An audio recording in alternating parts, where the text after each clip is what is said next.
오늘 하나님 말씀 민수기 27장 1절부터 11절까지 말씀입니다.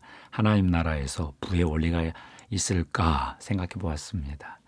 하나님이 경제 영역에서 작동하게 하신 하나님 나라 경제 원리가 있을까요? 하나님은 어떻게 부를 생산하고 분배하게 하셨을까요? 하나님 나라에서 부의 원리가 있을까요? 최근 분배정의 문제가 가장 큰 문제로 떠오르고 있지요. 자본주의 양극화 때문인데요. 하나님은 분배정의 문제를 어떻게 푸셨을까요? 모세시대 광야에서 므낫세 지파에서 이런 문제가 생겼습니다. 하나님은 광야에서 모세에게 두 번째 인구조사를 시켰지요. 그 다음 땅을 분배하는 원칙을 세워주셨습니다. 두 가지인데요. 사람의 수, 인구 수에 따라 크기를 달리하라. 제비 뽑기로 하라. 한 사람 한 사람 개인을 배려하라. 하나님의 통치, 주권에 맡겨라. 이런 뜻이지요. 광야에서 아버지가 죽어 땅 분배를 받지 못하게 된 딸들이 생겼습니다. 므낫세 지파, 슬로브핫의 딸들입니다. 말라, 노아, 호글라, 밀가, 디르사 5명인데요. 아버지가 아들이 없이 죽어 딸들만 남았습니다. 이 5딸이 회막문에서 모세와 회중 앞에 섰습니다. 이렇게 요청했습니다. 아비가 아들 없이 광야에서 죽었습니다. 아들이 없어 가문이 없어지게 생겼습니다. 아버지의 형제, 삼촌들에게 갈 토지를 우리 딸들에게 주셔서 아버지의 이름이 종족 중에 보존되게 해 주십시오. 모세가 듣고 그동안 받은 법으로 해결할 수가 없어서 여호와께 여쭈었습니다. 이렇게 말씀하셨습니다. 슬로브핫 딸들의 말이 다 옳다. 아버지에게 돌아갈 몫을 딸들에게 주어라. 그의 삼촌들과 마찬가지로 그 딸들도 땅을 소유하게 하라. 하나님은 왜 슬로브핫 딸들의 토지 상속 요구를 들어주셨을까요?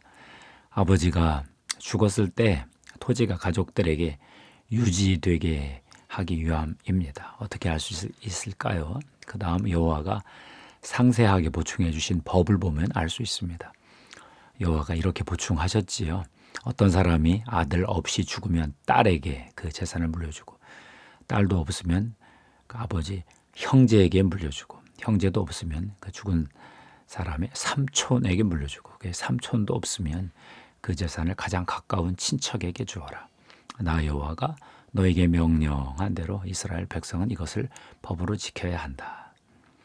가까운 순서대로 물려주라 하는 것인데요. 왜 그러셨을까요? 토지를 잃은 가족에게 다시 토지를 회복할 기회를 주시기 위함입니다. 토지를 가문에 가깝게 유지해 두었다가 나중에 원 가족에게 되돌리기 위함이지요.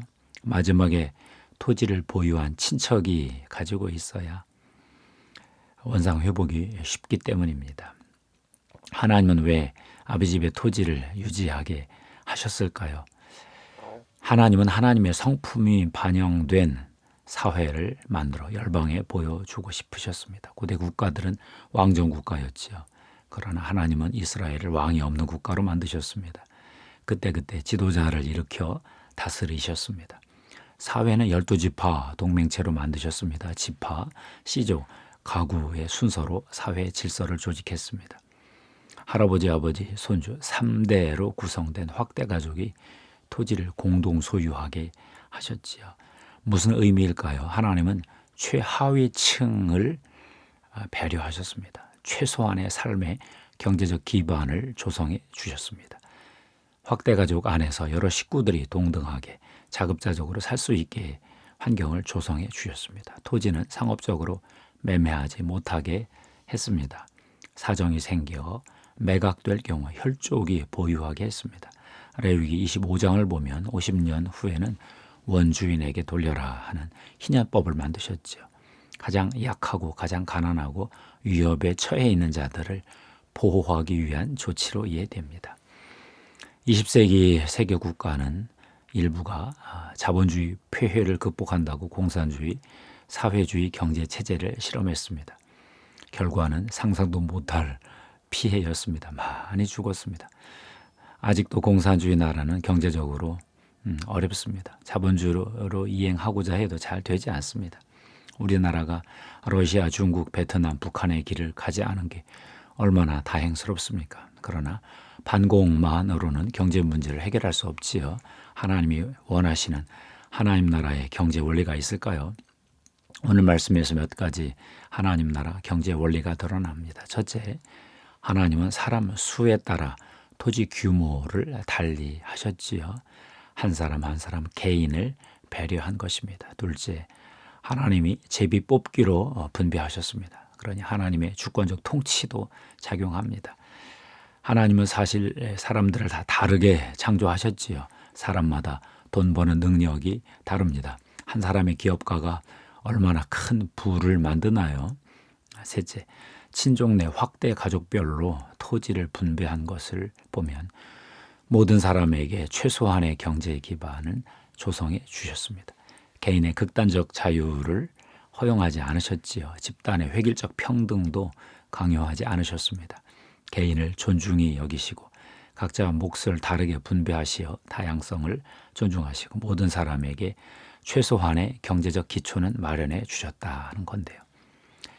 자본주의 사회에서 하나님 나라 경제 원리로 사는 하나님 나라 백성들이 많이 나오기를 기도합니다. 사회주의 공산주의 체제는 아닌 것 같습니다.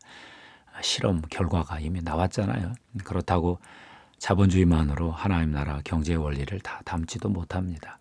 하나님 나라 경제 원리 아래 자본주의 장점을 살리고 자본주의의 양극화 폐해를 조금이라도 극복하기 위해서 사회주의적 기본 개혁이 필요한 건 사실인 것 같습니다. 하나님을 믿는 하나님 나라의 자본가들이 사회에서 구제를 많이 하고 건강한 사회를 만들기 위해서 기부 많이 하는 청지기 역할을 해야 되겠지요. 하나님을 믿는 중산층들이 주도적으로 자기 직장과 일상에서 하나님 나라 원리를 실천해야 하겠지요. 하나님을 믿는 가난한 사람들이 하나님 나라 경제 원리를 실천해서 축복을 받아 자산가로 성장하고 하나님께 영광을 돌려야 하겠지요. 우리나라가 원조받다가 원조하는 나라가 되었다고 사람들이 놀라지요. 우리 개인도 가난한 자들이 도움을 받았다가 회복하여 남을 돕는 사람으로 되어야 하겠습니다. 하나님 나라 경제 원리가 있다면 개인이 부를 얻는 원리도 있을까요? 다행히 최근 썬데이 아델라자가 쓴 부의 5가지 원천을 정독했습니다. 돈은 부가 밖으로 나타난 형태라고 말했습니다. 부 자체는 아니다 하는데요. 돈이 있어도 부유하지 않은 사람이 있다는 건데요. 복권에 당첨된 자, 큰 유산을 준비 없이 받은 자들이라고 하네요. 돈은 없는데 부유한 자가 있다고 합니다. 부의 원천을 알고 있고 부의 원천을 갖고 있기 때문이라는데요. 이들은 곧 돈을 벌게 되지요. 썬데이 아델라자는 부의 원천으로 5가지를 들었습니다. 첫째 시간, 둘째 공간, 셋째 개인의 자아, 넷째 일, 다섯째 법과 질서라고 보았습니다. 모든 사람이 24시간을 공평하게 받았습니다. 모든 사람이 부의 기회를 얻을 수 있는 공간을 탐사할 수 있습니다. 모든 사람이 자기 역량을 개발할 수 있습니다. 넷째, 모든 사람이 열심히 일할 수 있습니다. 다섯째, 모든 사람이 법을 지키고 질서를 세울 수 있습니다. 이 법과 질서가 문제인데요. 싱가포르의 예를 들었습니다. 말레이시아 연방에서 하도 싱가포르가 가난해서 너무 문제가 많아 축출해 버렸습니다. 싱가포르주가 어찌할 수가 없어서 리구안 유를 초청했습니다. 그가 법과 질서를 세웠습니다. 그랬더니 그 일대의 부가 싱가포르로 몰려오더라. 그런 얘기인데요. 하나님의 모든 사람에게 부의 원천을 주셨다는 거지요. 모든 사람이 이미 원리적으로는 부유하다는 것입니다. 정말 중요한 권고였습니다. 돈을 쫓아다니지 말라. 부의 원천을 획득하기 위해 노력하라. 그러면 돈은 저절로 따라온다. 세상 사람들은 돈을 벌기 위해 바쁜데 부의 원천을 획득하기 위한 노력은 하지 않는다. 그리스도인도 기도만 하고 부의 원천을 얻기 위해 노력하지 않는다. 그러면 하나님은 복을 주시고 싶어도 주실 수 없다. 하나님은 하나님 나라 경제 원리로 하나님 나라를 다스리기 때문이다. 한마디 한마디가 무겁게 다가왔습니다. 기도하겠습니다. 하나님 고맙습니다. 부의 원리가 있는가 말씀 속에서 찾아보고 있다고 결론 내렸습니다. 하나님 나라의 백성들에게 하나님의 나라 경제 원리를 이해하게 해 주시옵소서. 우리 성도들에게 예수의 피를 뿌리고 덮습니다. 성령의 기름 부음으로 하나님 나라 경제 원리의 기름 부음으로 붓습니다. 하나님 임하시옵소서. 주의 성도들에게 임하시옵소서.